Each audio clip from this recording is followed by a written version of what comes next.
आज हम एक बेहद दिलचस्प और फराइज बात पर चर्चा करेंगे, मक्का में बाढ़ का इतिहास। क्या आप जानते हैं कि मक्का, जहां हम अपनी इबादत करते हैं, कभी बाढ़ जैसी बड़ी मुसीबत का सामना कर चुका है? इस वीडियो में हम आपको बताएंगे कि मक्का में बाढ़ कब आई, इसका मक्का पर क्या असर पड़ा और इस्लामिक इतिहास में इसका क्या हुक्म है। हम यह भी देखेंगे कि काबा और मक्का ने इन मसाइब का सामना कैसे किया और हमें इससे क्या तालीम मिलती है। दोस्तों, खाना काबा का इतिहास बेहद दिलचस्प है और बहुत कम लोग हैं जिन्हें इसकी हकीकत पता है।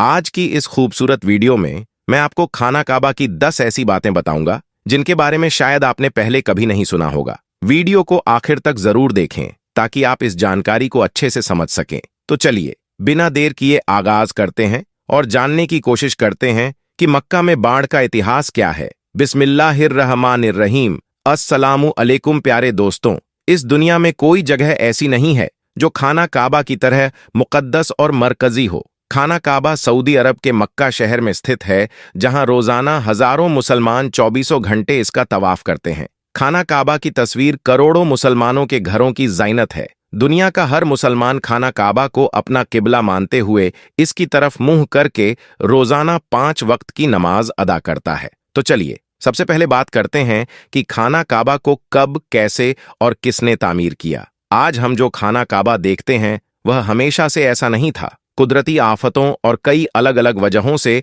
वक्त वक्त पर काबा की तामीर की जरूरत पड़ी है। अक्सर हम में से लोग सोचते हैं कि काबा की तामीर सबसे पहले हजरत इब्राहीम अलैहिस्सलाम और उनके बेटे हजरत इस्माइल अलैहिस्सलाम ने की, लेकिन रिवायतों में आता है कि जब अल्लाह ताला ने हजरत आदम अलैहिस्सलाम को जन्नत से इस दुनिया पर भेजा, तब आदम अलैहिस्सलाम ने अल्लाह के हुक्म से खाना काबा की तामीर की। इसके लिए हजरत आदम ने विभिन्न पहाड़ियों से पत्थर लाकर काबा की नींव रखी। इसके बाद हजारों सालों बाद हजरत नूह अलैहिस्सलाम के समय में जब तूफान आया तो खाना काबा तूफान की वजह से ढह गया, लेकिन काबा की नींव बची रही। फिर हजरत इब्राहीम अलैहिस्सलाम ने अल्लाह के हुक्म से अपने बेटे हजरत इस्माइल अलैहिस्सलाम के साथ मिलकर उसी नींव पर काबा को फिर से तामीर किया। फिर नबी करीम सल्लल्लाहु ताला अलैहि वसल्लम के समय में नबूवत से पहले कुरैश के लोगों ने फिर से खाना काबा की तामीर की। कुरैश के लोग अक्सर हराम तरीकों से पैसे कमाते थे, लेकिन उन्होंने कसम खाई कि काबा की तामीर केवल हलाल पैसे से करेंगे। हालांकि वे पूरी तरह सफल नहीं हो सके और साइल की कमी के कारण काबा की छत का काम अधूरा रह गया। इसके बाद काबा की तामीर हजरत अब्दुल्ला बिन जुबैर रजी अल्लाहु ताला अन्हु के दौर में हुई। फिर आखिरी बार अब्दुल मलिक बिन मरवान के कहने पर हजाज बिन यूसुफ ने कुरैश द्वारा बनाए गए काबा को गिराया और उसी नींव पर फिर से काबा की तामीर की। आज जो हम खाना काबा देखते हैं वह उसी समय की तामीर की हुई है।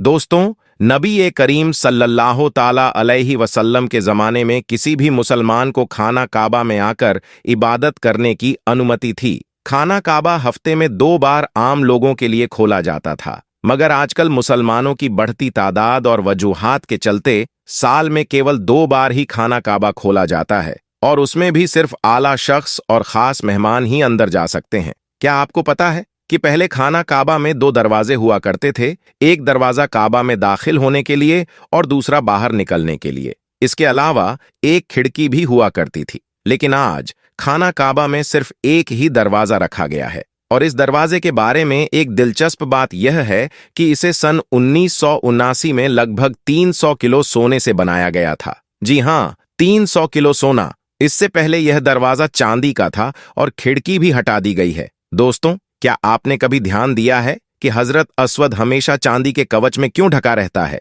कुछ लोगों का कहना है कि हजरत अस्वद टूट गया था जब उसे मक्का पर काबिज फौजियों के हाथों मारे गए पत्थरों की वजह से नुकसान पहुंचा, जबकि यह जन्नती पत्थर हजरत अब्दुल्ला बिन जुबैर की मिल्कियत में था। कुछ लोगों के मुताबिक हजरत अस्वद बहरीन से ताल्लुक रखने वाली इस्माइली ग्रुप के हाथों टूट गया था। इन लोगों का मानना था कि हज मुबारक एक तौहीन परस्ती का अमल है। अपनी बात को साबित करने के लिए उन्होंने 10,000 हज करने वालों को जमजम के कुएं में फेंक दिया था। यहां तक कि कहा जाता है कि उन्होंने उन लोगों को मारकर फेंक दिया था।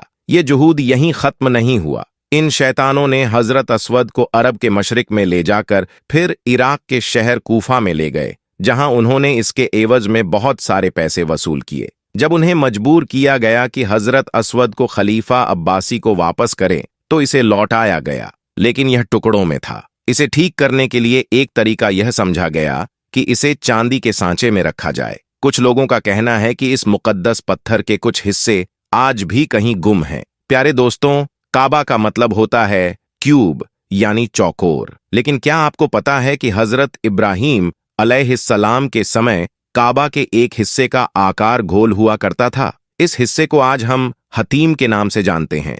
हतीम काबा का ही हिस्सा है, इसलिए आप देखेंगे कि तवाफ करने वाले लोग हतीम के अंदर से नहीं बल्कि इसके बाहर से तवाफ करते हैं। दरअसल नबूवत से पहले जब कुरैश वालों ने काबा की तामीर की थी, तो वे हलाल माल इकट्ठा करने में असफल हो गए थे और वसाइल की कमी के कारण काबे के इस हिस्से को छोड़ दिया था।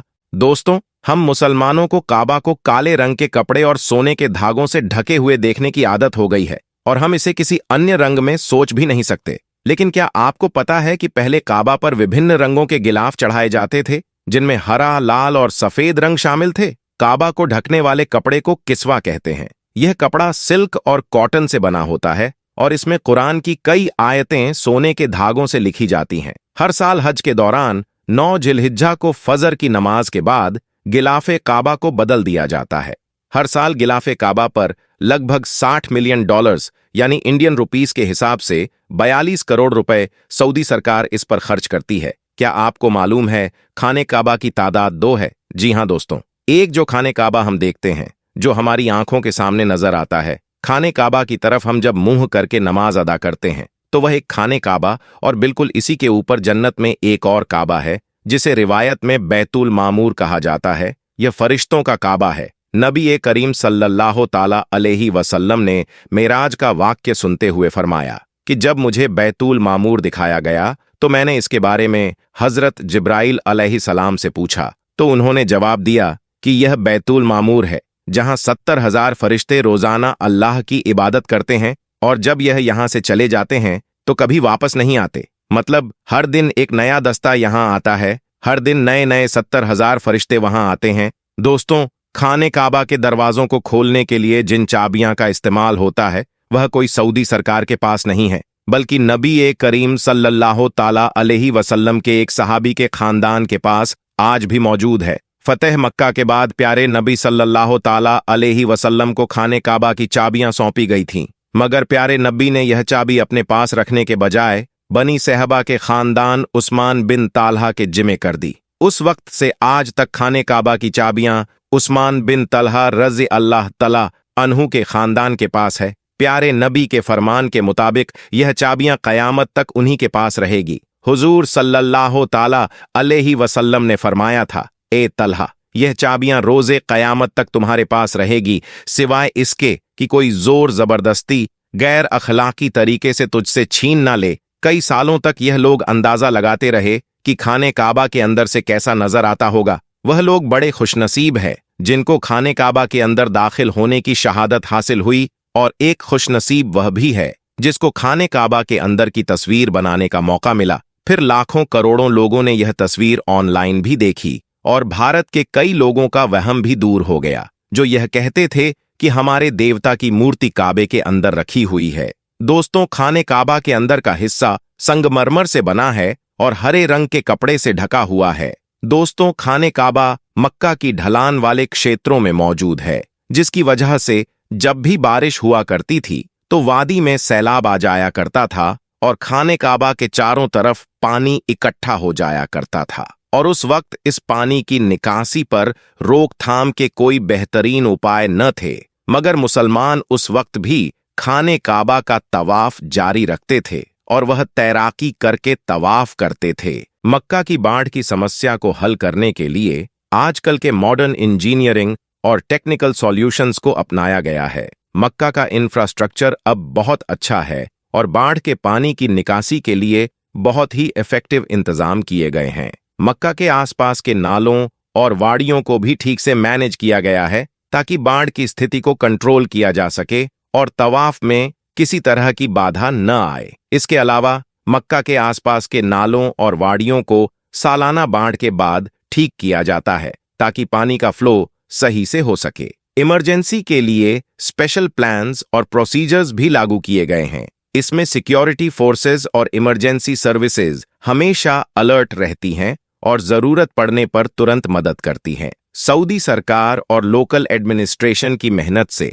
मक्का में बाढ़ की समस्याओं को बहुत अच्छे से हैंडल किया गया है, जिससे मुसलमानों की इबादत और तवाफ बिना किसी रुकावट के चलता रहे।